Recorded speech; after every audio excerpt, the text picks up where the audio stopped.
Hello everyone. I am here at 11 p.m. in very windy Ontario, California, at the site of the very first public Tesla semi-charging station. Now, this is not the V4 design that they are going to publish at most of their future sites.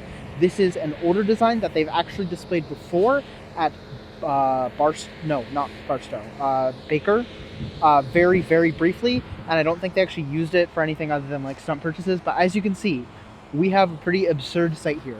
4 Tesla cabinets for 2 chargers. These are V3 cabinets or V3.5 cabinets. I have gone ahead and checked the labels. Along with these, which I don't know what they are, they might be for the other stations for other EVs, which if you go ahead and head over here, these look like potentially other 400 kilowatt stations for semis, or maybe just for cars in general. It's unclear. Those are Alpatronic units, so the same units like Iona uses for normal vehicles. But, you know, then again, these are technically the same cabinets Tesla uses. If you go ahead and look, we can see CC1, and it's pretty hard to read details here. I'm not sure if it's going to show up on videos. But this is what a normal Tesla version 3 cabinet, 375 kilowatts of output. Interestingly, these semi-chargers are only capable of outputting 650 kilowatts. I cannot begin to describe how incredibly windy it is. Like, this is the windiest weather I've ever experienced in California. But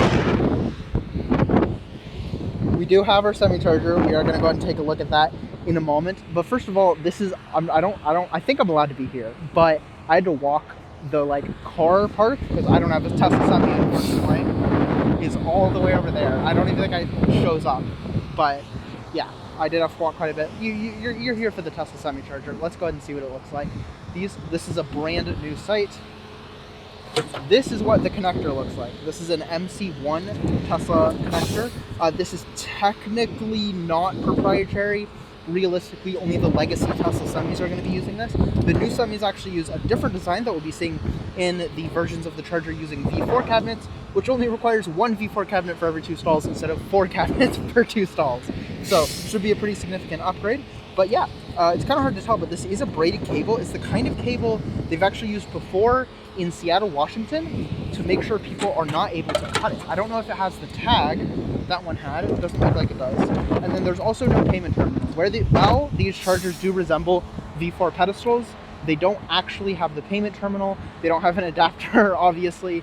And unfortunately, I could not drive my Tesla over and plug it in. This will have to remain off the map.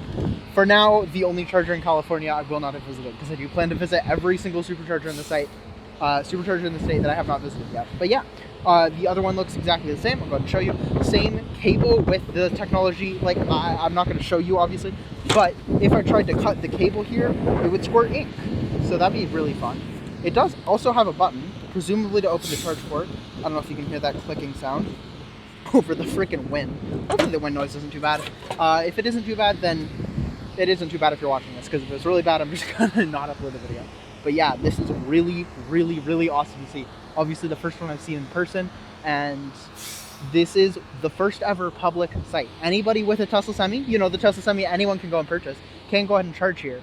Now, interestingly, as I said earlier, the port is the port for the original Semi rather than the new Semi, which actually uses a different port. So I would assume this is for Tesla's contractors who are, say, using their Tesla Semi, driving it down here, Frito-Lay especially. They might put another one of these legacy sites along I-5 or something, just to allow their partners to drive from LA. Ontario is right next to LA, if you didn't know, but to drive from LA to another place. But yeah, I mean, that is really all there is to show off.